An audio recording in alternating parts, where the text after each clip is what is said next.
mycelium can theoretically live forever, as long as it has food to grow into, which is why the oldest and largest organism on Earth is a fungus.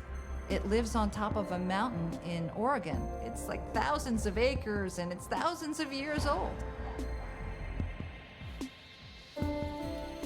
The mushroom is the organ of sexual reproduction for the spore of the fungus.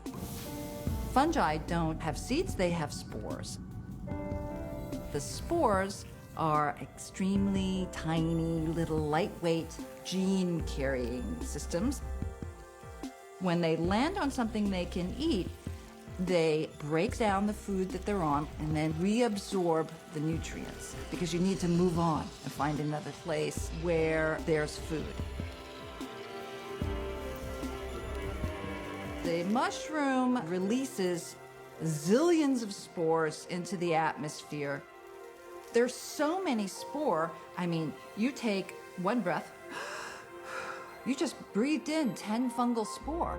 So they are everywhere. We've evolved with them. When you see what mushrooms do, it's kind of spooky in the most wonderful way. I mean, they correct everything on Earth. They support life, they convert life, they carry life. They're remarkable beings. If humans become extinct, what's the next species that will take over the Earth?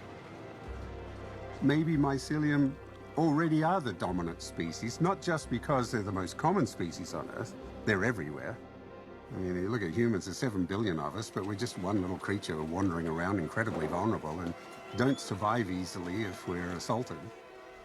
Hurricane Harvey has started to make landfall here on the Texas coast. More than 30,000 people are without power, and things are only expected to get worse.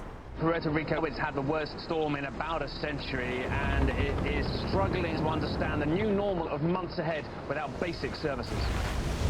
Climate change is one of the biggest threats to our present world, to the future of our planet.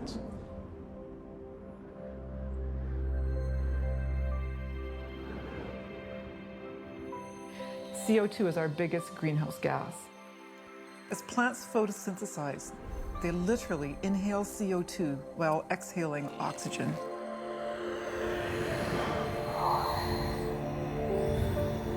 CO2 is what plants photosynthesize, and they take that carbon and they put it in different places. They put it in their leaves, in their trunks, but they put 70% of it we're finding below ground.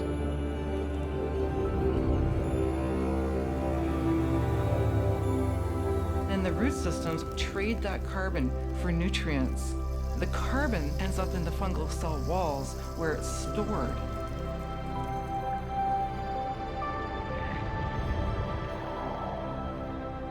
This fuels the microbial community and all the other parts of the food web, like the mites and nematodes, and they start cycling nutrients through that eating process.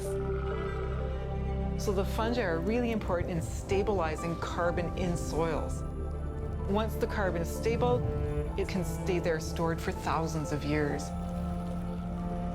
We know, for example, that carbon can move from plant to plant, and it evens out the distribution of carbon in that system.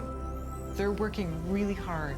If we maintain the plants, the forest, and the natural fungal community, we've got a natural engine that's just storing carbon below ground. So it's essential.